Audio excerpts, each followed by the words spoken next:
Welcome, everyone. Thank you for joining today's webinar on effective feedback in humanitarian contexts. I am Anna Carey, Solutions Manager at disasterready.org. A few housekeeping items before we get started.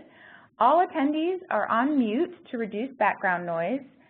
If you have any questions at any point during the presentation, please feel free to submit your questions to all panelists via the chat window.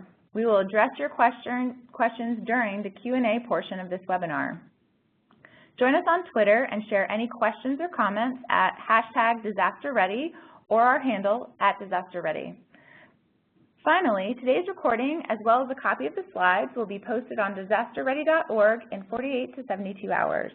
Now I will pass off to my colleague, Atish Gonzalez, Director of disasterready.org. Atish? Thanks, Anna, and good morning, good afternoon, good evening to all of you, and thanks for joining this session. Just before we start, I just wanted to give a quick introduction for those of you who are new to Disaster Ready. So the mission of this initiative is really to increase the preparedness and effectiveness of humanitarians working in all types of disasters, be they natural disasters, conflicts, and even pandemics, by providing accessible, high-quality training and support at no cost. So for those of you who have not been able to explore this initiative fully, I would encourage you to log into Disaster Ready and explore our over 400 courses in a wide-ranging areas, from humanitarian principles and operations to staff safety and soft skills. Finally, I would also like to take a moment to recognize some of our partners here on the slide, including the UN and a number of the international NGOs, the Red Cross, and all the other partners you see there. So without much ado, I'd like to thank and introduce our partners, introduce our presenters now, Isabella Jean and Francesca Bonino. Isabella Jean is the Director of Evaluation and Learning at CDA, based in Cambridge, Massachusetts. Isabella's research and advisory work focuses on aid effectiveness, conflict-sensitive aid and peace-building effectiveness, participatory program design, monitoring and evaluation methods, and feedback loops. Isabella has led field-based collaborative learning and research efforts with international and local aid agencies in Africa, Asia, and the Middle East. Based on findings from CDA's listening project, Isabella Jean co-authored a book on cumulative impacts of international assistance, Time to Listen, Hearing People on the Receiving End of International Aid. Our next speaker, Francesca Bonino, is a research fellow in the Secretariat of ALNAP, the Active Learning Network for Accountability and Performance in Humanitarian Action, where she covers humanitarian evaluation. In her work for ALNAP, she focuses on issues relating to strengthening humanitarian evaluation capacities, and she is currently looking at how to improve evaluation of protection in humanitarian contexts. She previously worked for UN-OCHA, ECHO, the Interagency Standing Committee, and the Feinstein International Center in Nepal. Thank you both very much for joining, and I'll hand over now to Isabella for the webinar.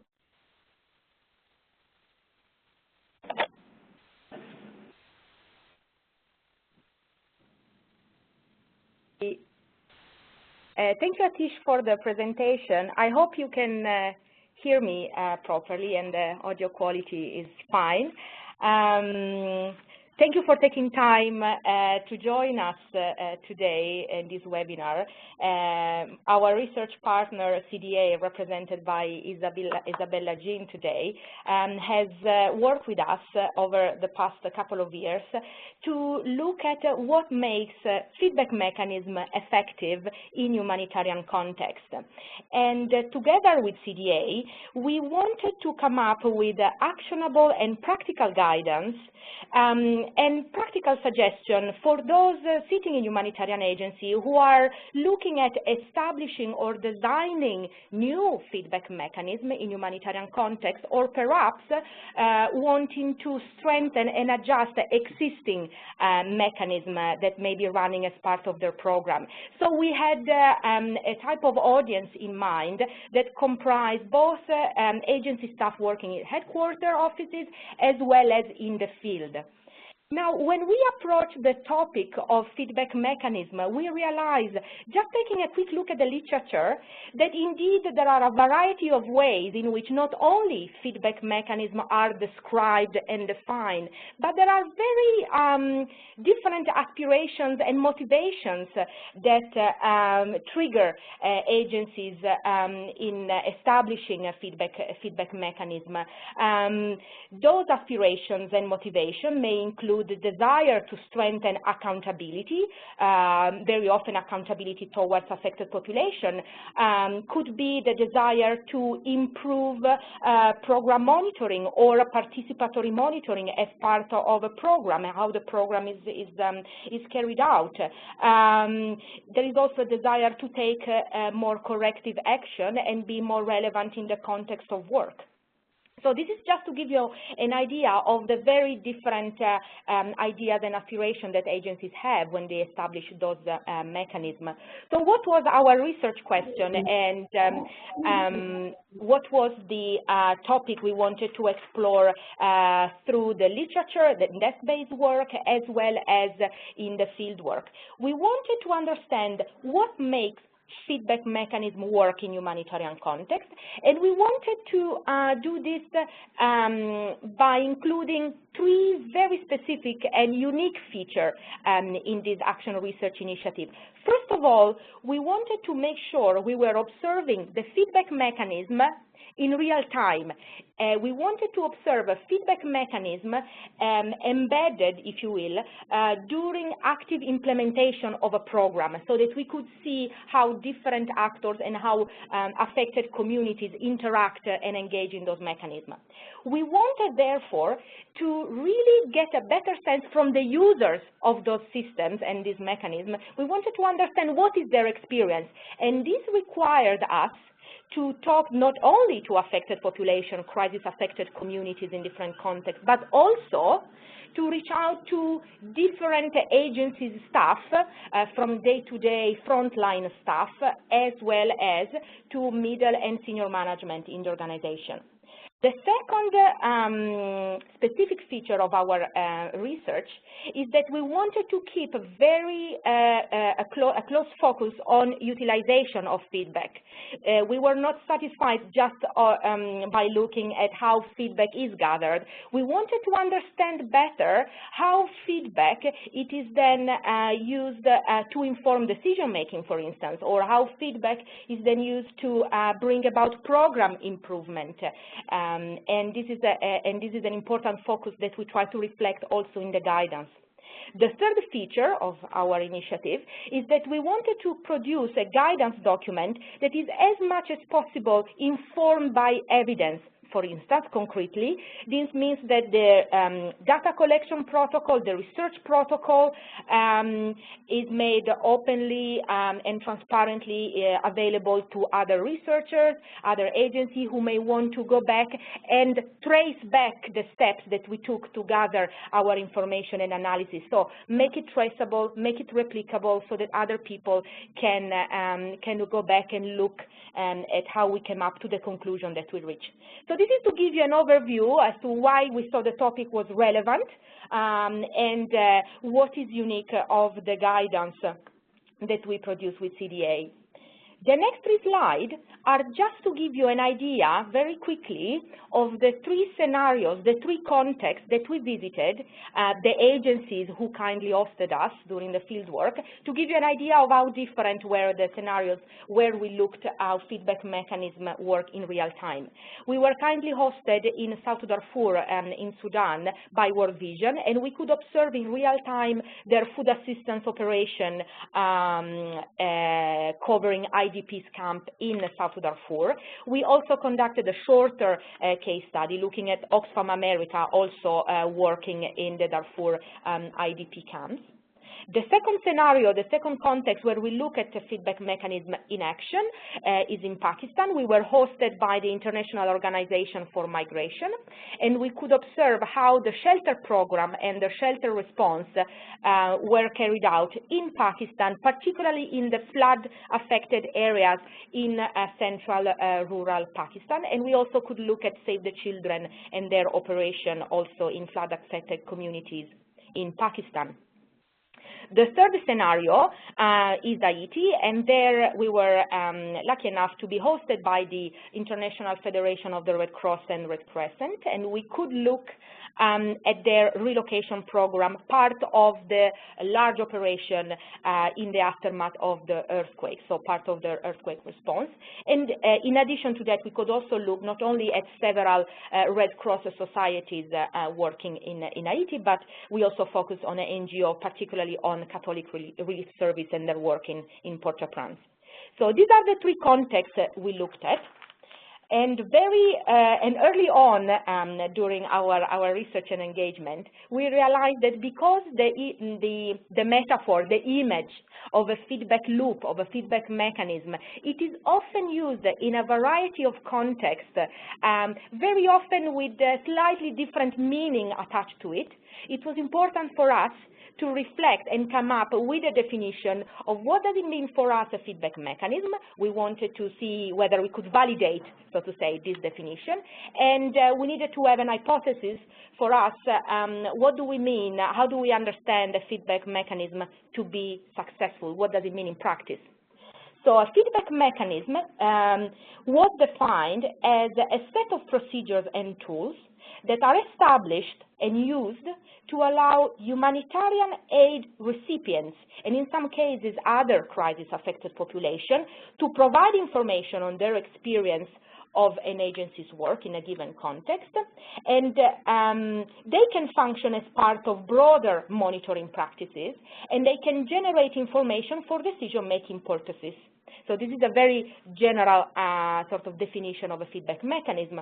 And we also specify that feedback mechanisms are used to collect information. They can do so for a variety of purposes.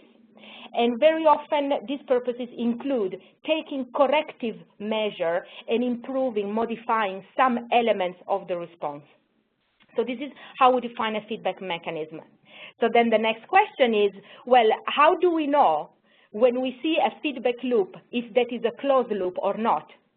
The key points there, as it is represented in this simple diagram, is that a complete feedback loop is one where you do have different steps, starting from acknowledgement of the feedback gathered, the analysis, and then a response given back, relayed back to the community, regardless of whether action is taken or not taken to meet the demand or request that the affected communities are bringing forward. Regardless of that, there should be some message or some communication, some explanation relayed back to the community. In that case, we would consider a feedback loop to be closed. And this specification is this distinction is quite important for us because we wanted to emphasize that establishing a feedback for the purpose of gathering data, channeling data, establishing a toll-free call line, for instance, a call center, placing some suggestion box near a camp, for instance, or facilitating a feedback workshop. This does not equate to establishing a feedback mechanism because there needs to be the other element, not only the data collection, the extractive bit, if you will, of a mechanism. So we wanted to make sure we were clarifying this point. So after we looked at, after we clarified this definition, we moved on trying to understand what are the features that enable a feedback mechanism to work effectively. And we wanted to observe across the three context that we visited. We wanted to observe what are the emerging findings that we see being confirmed, for instance, across the context. And the first finding, perhaps, will come as a surprise. And we decided to put it as a first finding because it's quite interesting to open a conversation on what did we learn from the feedback mechanism that we study. The first finding is, well, actually, formal is not always better when it comes to feedback mechanism. What this means in practice is that despite we see a tendency of projectizing or formalizing feedback mechanism, sometimes there can be cases where the program is already being designed and carried out on a day-to-day basis in a participatory, in a meaningful and participatory manner. And so there are already elements of what you find in a formal feedback mechanism that are already present in the participatory practices part of the program. So not in all cases it is necessary for agency to think about establishing a new function, a new unit, allocating new resources over and on top of what the program is already doing. There may be cases where existing informal approaches may generate the feedback data, the feedback information that you need, that you can act on. So it was important for us to start with this observation that we found across the three contexts. The second reflection to share before moving on to Isabella's, we wanted to understand what are the other elements that make a feedback mechanism working effectively.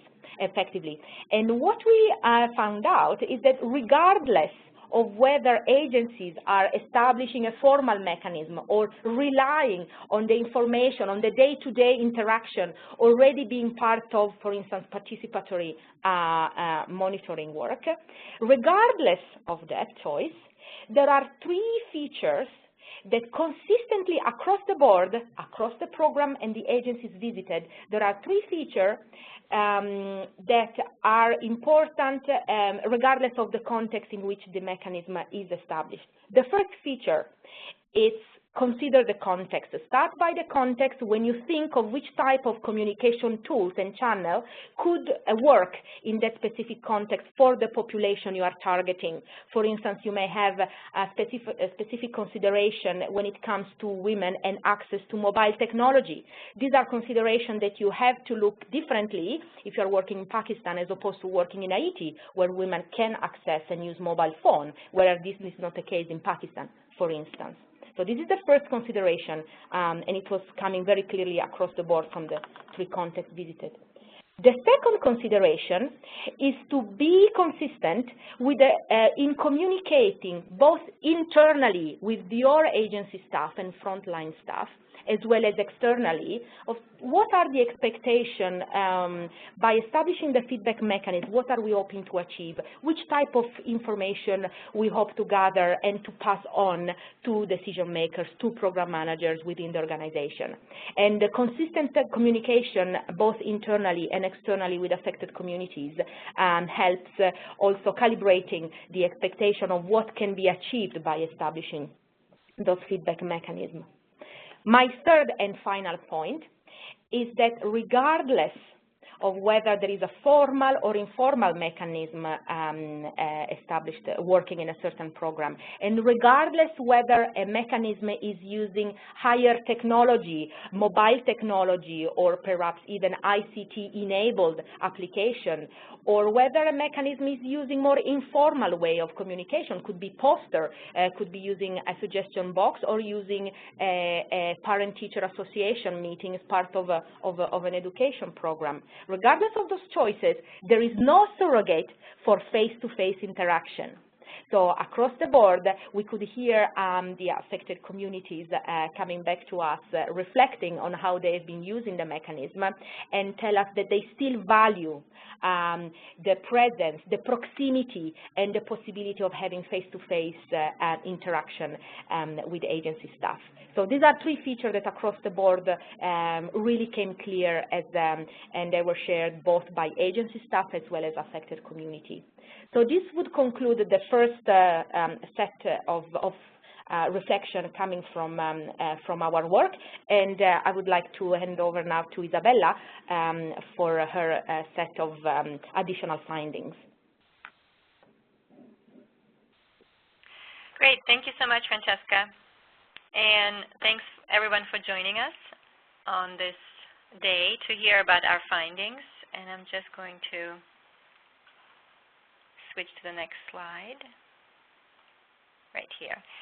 So one thing, in case you're wondering where those amazing illustrations came from, I wanted to mention and give credit to the illustrator that ALNAP worked with to help bring some visual graphics into both our case studies and subsequently into our PowerPoint slides as we were sharing the findings with different audiences.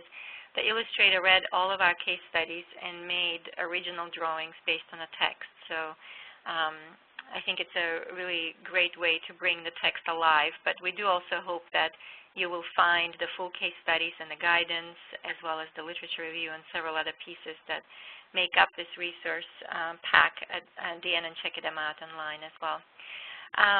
So the next point that we wanted to share, and there's quite a few in the guidance, we won't be able to get to all of them today, is not a very surprising one. It's a critical one. It has to do with resources, and I'm sure many of you who are in positions in your organizations where you have to find the resources to do this work, to do the feedback practice in a way that it is intended, have found ways to think about all the various resources that are needed, not just the staff, but also the skills and some financial commitments to make this sustainable. And specifically, I think what's really important is that in order to run a feedback loop effectively, there are some hidden costs that we heard a number of staff talk about. There's some important resource implications for how feedback is analyzed and the kind of preparation that goes into making this commitment live effectively in practice. And I think a lot of organizations often forget the kind of investments that are necessary in the capacity front. One of the main reasons that we emphasize this point is that often the analytical capacities of the staff is overlooked. So quite a few organizations have spent a lot of resources on setting up feedback collection channels, whether they are fancy information communication technology enhanced channels that Francesca mentioned, or sophisticated instruments and databases. But what's often missing or not paid attention to enough is the analytical capacity that is needed in order to process and make sense of all the feedback data that is in fact gathered. So I think more attention is being paid to it in a number of organizations, and we saw some really great practices on that front, but it is definitely a weak link and a bottleneck in many organizations that have fancy databases and have staff, but the staff often open up the feedback channel, and if it's trusted and used, the feedback channel generates a lot of data, and one needs to think up front about how you will be managing it. So the resources, of course, include investments in training, on-the-job coaching, orientation, and in fact, integrating some of this into performance evaluation as well. And the staff who manage the feedback need to be properly supported with all of these different supports.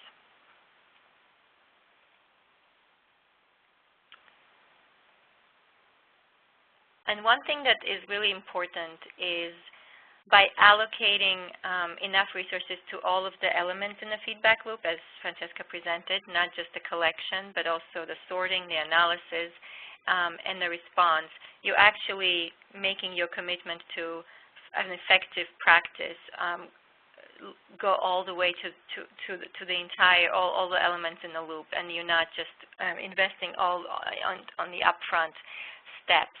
And this is really critical when it comes to response, which is an important piece of both just the acknowledgement, but actually using the data to do something with it, the corrective measures, or responding in a way that allows people the sense of respect, that what the feedback that they've given has been heard and is respected. While there's always commitment to respond, it's not always possible to do it right away, and that's where a lot of the feedback needs to be brought in and made sense of. And what's really important for us to remember, and what we heard clearly from a number of organizations and the staff who work in the front lines, is that the frontline staff need to see senior managers responding and demonstrating their commitment to response as much as the aid recipients do, as much as the community members do. In a way, if the frontline staff do not see their senior management valuing or responding to feedback, they may not see value in collecting it. Especially if they continuously open difficult conversations and a Pandora box of issues, if you will, in some places where there's already sensitivities, and there's not enough support from the senior management on actually empowering the staff to give response as quickly as they can or to act on the feedback, then it becomes a problematic practice where the frontline staff simply may lose commitment themselves to be doing this. And so the response shouldn't rest on the shoulders of the frontline staff. It is really a responsibility of the senior management and the program management, and also donors in a way when aggregated feedback leads them to consider some significant changes in the program. And we found very quickly in a lot of our conversations that response is linked to flexibility. In a lot of organizations, the conversations circled around how much space, in fact, do you have in your organization to maneuver in the way that you steer your program and your program strategy if the feedback is pointing to some significant changes that need to be made. And also what needs to be negotiated internally at your country level, at your at the front lines, or all the way up to the headquarters for decisions to be, in fact, be made on this evidence that feedback forms a part of. So we wanted to poll the participants in this webinar to see what utilization looks like in your own agencies when it comes to feedback. We thought we'd do a quick poll to gather the most prevalent uses of feedback in your own agency. Many of this might apply, but please click on the one that fits your organizational context the most.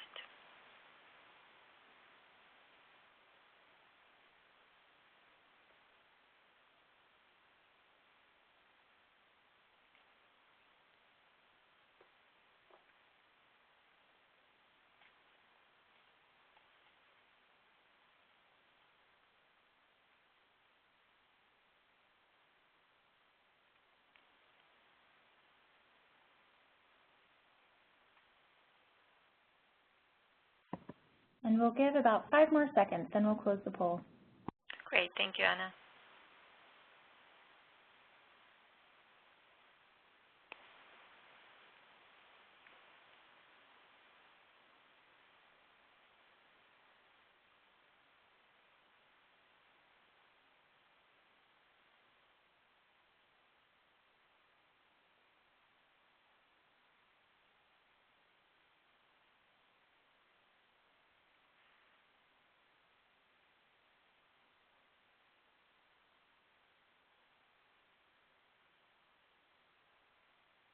Great. So thanks so much, Anna, for sharing. So it's interesting to see that the majority of you are using it for changes in program implementation, which is exactly at the level that we did most of our learning in this particular research, action research effort. And we are indeed, we're continuously looking for examples of how it is used at the level of donors and also at the level of just strategy setting at a higher level. But the majority of the utilization, rightfully so, is at a level of program implementation where most of the feedback cycles in and out of the organization on a daily basis. If it is collected and acknowledged and actually documented, it's easier to view this. And in the organizations that we visited, it was quite interesting to hear what the staff had to say about what enables feedback utilization. This, in fact, is part of decision-making. Decision-making is often very much a black box inside agencies. And in this research, visiting only 3 organizations at length and 3 more as mini cases, we've only really touched the surface on this question. But we have some interesting findings to share with you. And to the extent to which decision makers consider feedback and how they weigh it against expert opinion, against evaluation data, other research, and so on. An important piece that was highlighted to us by program managers, by decision makers themselves, is that they need to actually know what feedback exists, what is being collected, and they need to demand it. And this actually came from all levels of the organization, both the staff in accountability teams and monitoring teams and others who hear and document and collect feedback, and the program managers themselves. So there needs to be a lot more in expectation setting set inside the organization. And they need to communicate clearly of what they need to know, how frequently, and so on. And the expectations are really important to consider because we documented examples where incoming feedback had potential implications for program design, implementation, strategy, or even broader advocacy with donors in the country. And not always the staff who are collecting the feedback understand all of the various ways that this feedback could be used. So if they are basically processing a lot of information but are not passing it on because they don't think it's relevant, that's a problem. And so this needs to be communicated, and the expectation needs to be shared widely. All of this, of course, relates very much to flexibility to change and make the mid-course corrections that we mentioned. After we interviewed a number of decision makers and users inside and outside the organizations at the cluster level and with donors in the country, we came to a conclusion that it's somewhat troubling, in fact. Setting up the feedback channels and asking for feedback regularly while knowing that your organization has absolutely no margin, no flexibility to modify programs and make any sort of course corrections, in fact goes against the purpose of establishing an effective feedback mechanism. And it's troubling because we obviously don't want to communicate the fact that if you know that you can't change, you shouldn't be setting up any channels or listening to feedback. But I think this needs to be a very intentional piece of the design really upfront, that you have to be aware of your institutional context and your ability to make changes. So in order to do that, and in order to do that well and consistently, one of the practical recommendations that came out of our research was to learn all of the various ways that the decision makers are expecting the data, in what format. It needs to be appropriate, it needs to be usable and digestible. We heard no senior manager asking for loads of raw data. Nobody really wants to see spreadsheets. They would like to see something that has already been analyzed and presented in a very compelling way. Something that in fact shows some patterns and trends in the feedback information, what's changing, what is new, what is urgent, what needs to be responded to, what are the implications of not responding or responding with delay, and what are some of the actionable points. And this sort of summaries are, of course, preferred and are not that easy to compile, again, if the analytical capacity is weak. So thinking about who in the organization needs to hear what, in what format, and how often is a really critical piece of making that bottleneck disappear as much as possible. It's also important to create demand for feedback internally. And one way to do this is to make it a standing agenda item for your meetings, reviews, and other processes. If not demanded, many of the staff have a hard time prioritizing monitoring tasks and feedback tasks, or only do those that are externally required by donors. So in the end, many of the quantitative indicators that a lot of your agencies gather that are linked to log frames and reporting requirements always take precedence if there's not a significant demand for feedback data. And staff in the organizations we visited indicated that it is quite critical to share feedback summaries at appropriate times to really know the relevant points in the program cycle when it could make the most significant difference, when some decisions are made about course corrections and some reflection is happening. So, for example, at the IFRC, the International Federation of Red Cross and Red Crescent in Port-au-Prince, they made it a standing agenda item in operational meetings to take 10 or 15 minutes to review the feedback that has arrived the week prior. And we saw this done well at the agency level, but we didn't see that as much at the cluster level or the humanitarian country team level with a few cluster leaders that we spoke to.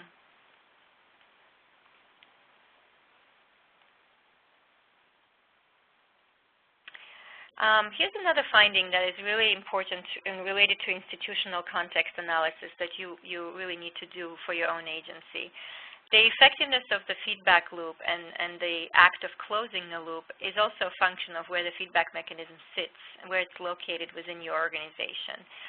There isn't a prescription that we put forward in the guidance, but there's some really interesting distinctions and I think important ways that you could think about where to place it to make it most effective for your own institutional context. For some agencies, it sits in the central comms, communications, and advocacy branch. In other agencies, in most, I think, it's embedded in the MEAL department, the Monitoring, Evaluation, Accountability, and Learning departments at the capital level. And in other agencies, it sits very much at the field level in monitoring units. Your organigram matters in this case. How decisions are made and how information flows inside your agency is critical to understand and keep in mind when you're designing your feedback mechanism. It matters also how that internal communication is working. And feedback is information, and information needs to flow well to inform timely decisions. There are many bottlenecks along the way, and knowing where to place this function is very critical. There's no recipe. We've seen a number of different ways that it's been done, as I've mentioned, and if there are questions about it, we're happy to give you more information about the various setups that we've seen. Now, we also have heard a number of organizations struggling and sharing their experiences and good practices around gathering and responding to unsolicited feedback. Feedback that arrives through the various channels, whether they're face-to-face conversations, informal or formally set up, call centers, SMS-based systems, and so on. So what do you do with unsolicited feedback? Are organizations willing and able to gather it in a consistent way and analyze it, even if it doesn't relate to their programs or the areas of interventions that they're covering? And also, what about if it touches on points that completely fall outside the remit of the organization? What if it's sensitive? What if it's about changing political and conflict situation, about levels of trust, about the government, other partners, or if it's about something that you simply cannot respond? And a couple of things that we've seen in our research is that primarily, a lot of the staff that we spoke to were focused on the day-to-day feedback about the quality, type of assistance that they were providing, people's preferences, and immediate changes that needed to take place around quality or specific details in the assistance program. And if this was acted upon, this feedback can bring about some project-level adjustments, however small or large, the tweaking of existing services and programs that were already running. Unsolicited feedback and the questions I just posed earlier opens up a whole other set of questions for organizations. Some of it has to do with big-picture feedback. It's about strategies. It may touch on issues that go beyond the scope of your work, as I mentioned, and it also challenges potentially the very premise of your program or its theory of change and its relevance. It may call for significant strategy redesign as opposed to just a smaller tweak. So how do your frontline staff who hear such feedback are encouraged to gather it? How do they note it down in a very different way, because this is a very different type of feedback compared to something where people are asking for a really specific change in a type of grain they receive or in a type of shelter. If they're asking some much bigger questions about your presence there and the rationale behind your programming, how does that actually trickle up and aggregate and inform some bigger decisions? That's still a very open question, but we have seen a few examples that we wanted to share. We've observed practices where taking note and using this broader unsolicited feedback for different purposes or referring it to actors who can actually use it a lot more effectively than you could. It was an important step for several organizations. In Darfur, for example, unsolicited feedback from the camp residents in South Darfur constantly streaming in around more livelihood support interventions as opposed to food assistance. Now, of course, those of you who have worked in that setting, you know that there's a lot of restrictions put on humanitarian agencies about what they can and cannot do. by the Sudanese government. However, this information was not lost, and an organization that really did hear it and continued to hear it brought it to the attention of the cluster system. And in Pakistan, something similar was done with feedback, unsolicited feedback around land titles and land ownership, which was brought to the shelter cluster and to the government counterparts. I'll stop there because there are quite a few other examples that we also put forward in the case studies in a lot more detail. And just wanted to mention that the 3 case studies are online, both on ALNAP's and CDA's website, and the guidance was translated into Arabic, French, and Spanish. It's also available, of course, in English, as well as the literature review and our research presented in a separate document for those of you who are interested in how we actually went about the conclusions and the guidance points. And would like to take some questions. Anna, I think you're going to take it over now. Thanks, Isabella. This is Atish. Thank you both very much for your presentations. And at this stage, we're open for questions from the participants. So please do send your questions through the chat window at the right side of your screen to all panelists, or on our Twitter handle at DisasterReady. So we have a first question here.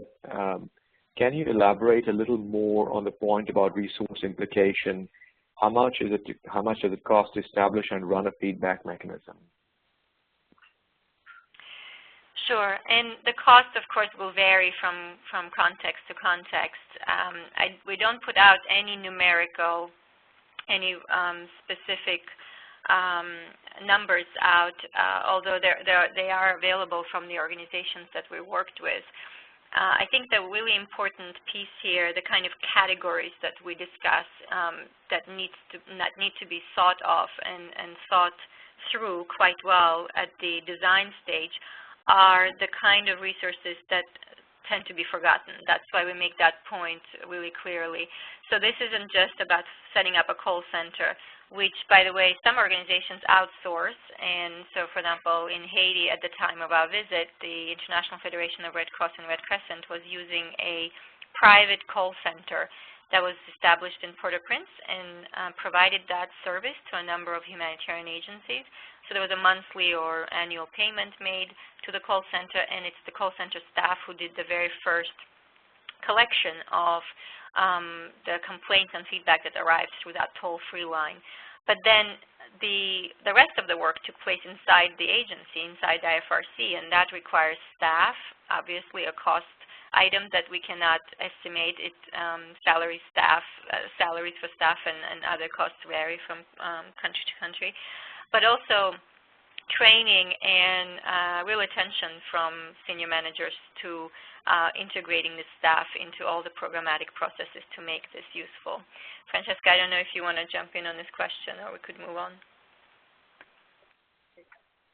Yes, thank you. Perhaps one example from Pakistan, reflecting on a different way of going about a feedback mechanism, as we just discussed, and also a different way of thinking about cost and exploring possibility of cost sharing, which could be interesting. So in Pakistan, as we described in the case study, the way the feedback flow that Isabella was referring to, gathering feedback, analyzing, and passing it on up in the organization, the feedback practices are really embedded and in how the shelter cluster conducts its field monitoring, or really participatory monitoring on the ground. And so even in the rural and quite remote area of North Sindh, for instance, in rural Pakistan, one approach, one creative way of sharing funding, making sure they could use funding to have more feet on the ground and have more staff to cover more ground to visit the various villages, in one of the provincial offices offices, all the different shelter cluster partners, so in that case there was Handicap International, Save the Children, a couple of other local NGOs, they went about a shared cost for renting an office space in a provincial, in a northern province of Sindh, and they could also share the cost of the periodic visit in the villages, and they could also, during the drive back and forth from the villages, they were able to sort of exchange information and try to resolve the issues raised through the feedback conversation they were having as quickly as possible, at a level as close as possible to where the community was. So if an issue could be resolved there at the provincial level with no decision-making authorities required from the higher level in the organization, they tried as much as possible to solve it at the local level. So sharing the cost of an office to enable more resources be used to hiring female staff and male staff, very important in Pakistan for the participatory monitoring visit and feedback conversation. And that feedback mechanism did not use a fancy database or call line, but they put a higher premium on trying to have more human resources on the ground to carry out feedback conversation and visits as part of their regular monitoring work. So it's a different understanding of feedback, different understanding of resources allocated for feedback. Thanks, Isabella and Francesca, especially those very practical examples. The next question is, based on your field visits, what have you observed, particularly for women who are, in terms of women accessing and using different types of communication channels as part of the feedback mechanisms?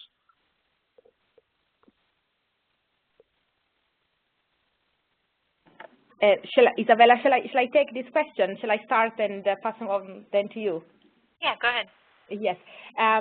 So we are reflecting on how different groups and whether there are gender differences in how users are accessing the feedback mechanism. Very often there are differences that we observe as part of the communication channels embedded in how the program works in the first place.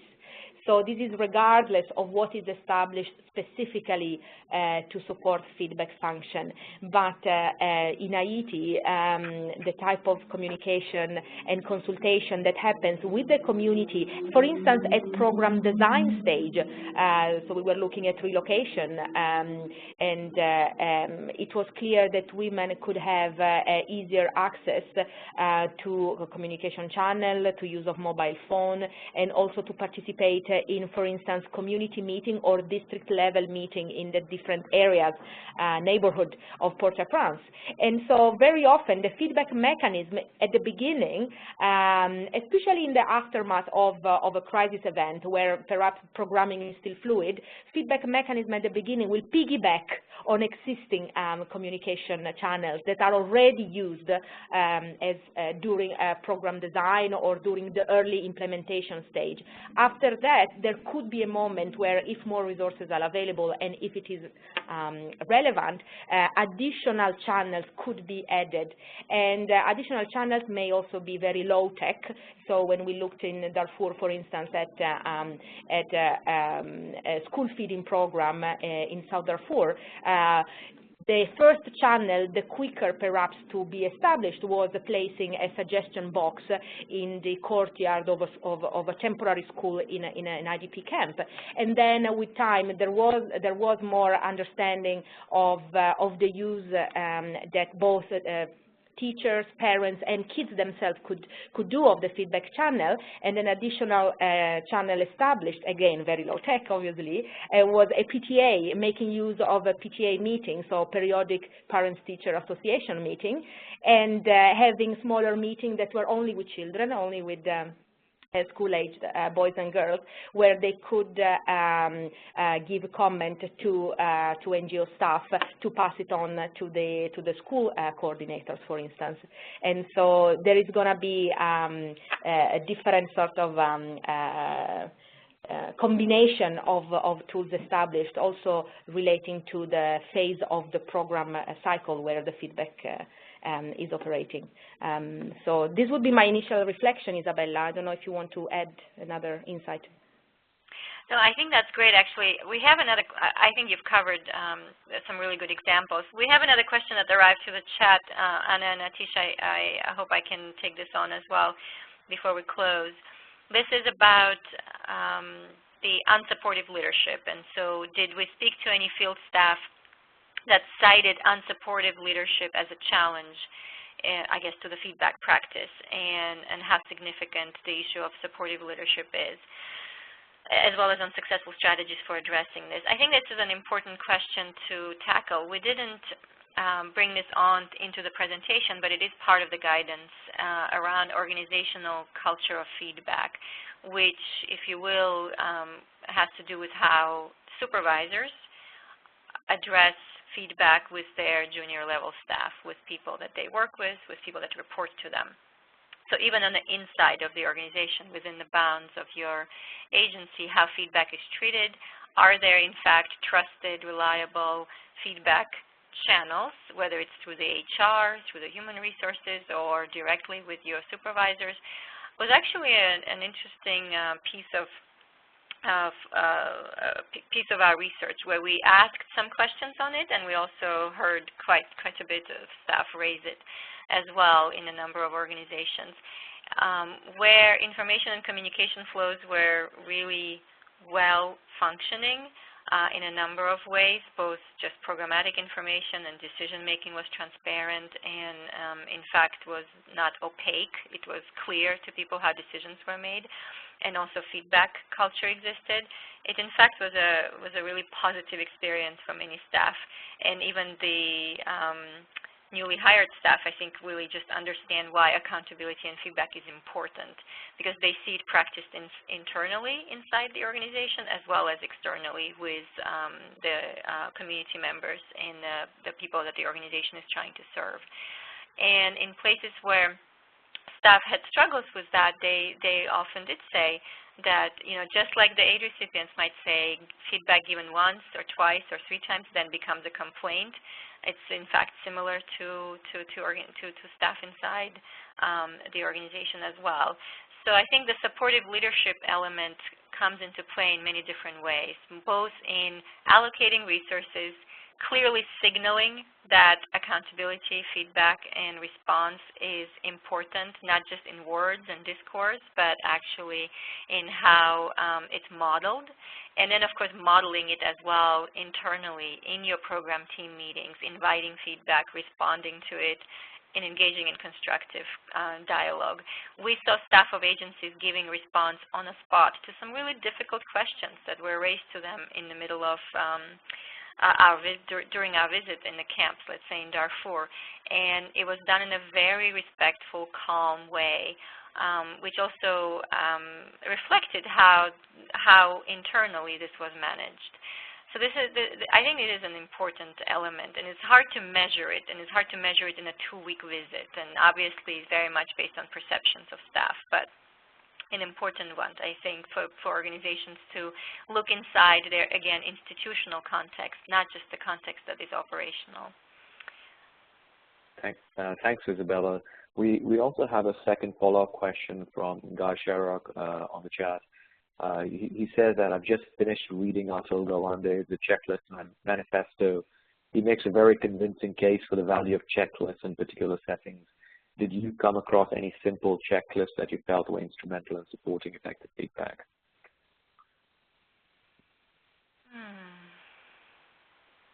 Can I give it a go?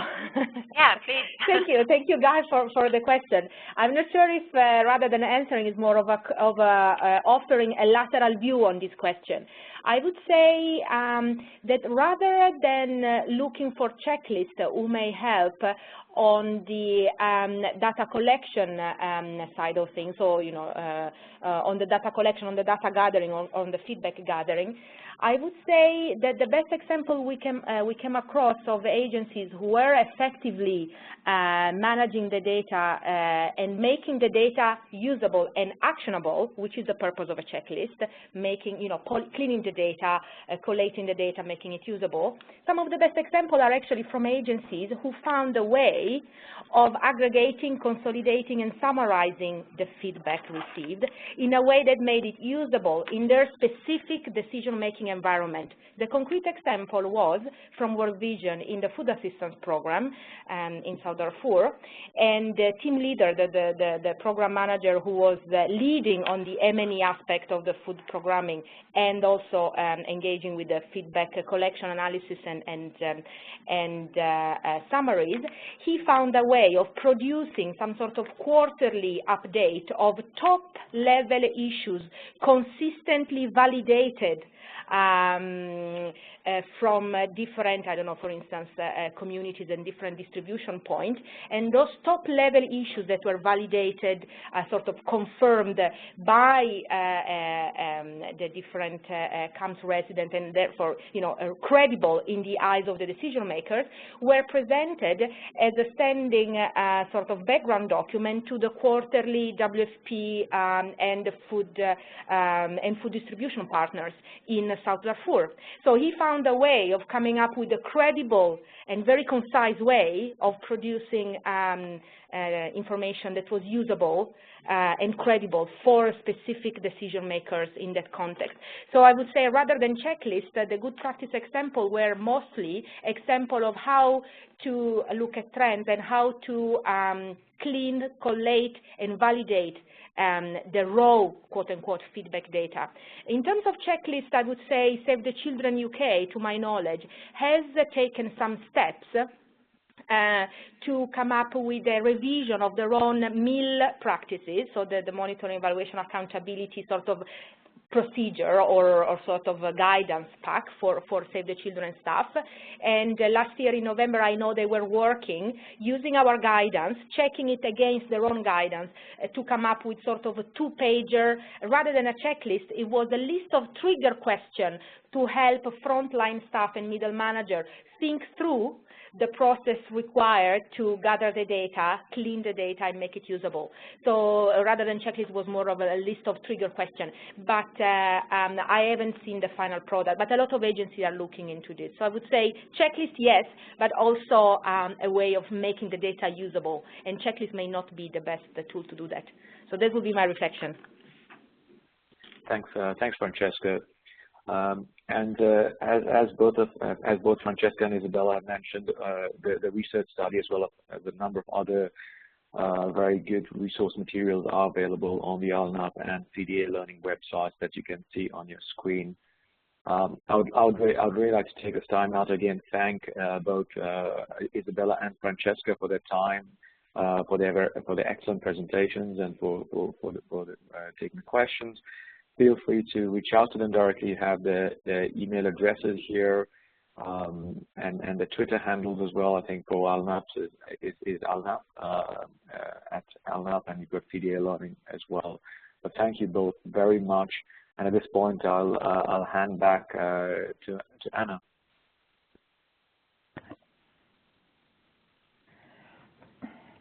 Yes, thank you everyone for attending. And just as a reminder, we have another Disaster Ready webinar coming up this time, next Tuesday. The title is Remote Management, Best Practices and Lessons Learned, with Nigel Pont from Mercy Corps and Kevin Mackey from World Vision International. Please register on disasterready.org, and we hope to see you there. Thank you very much, and please do stay connected. We look forward to seeing you soon.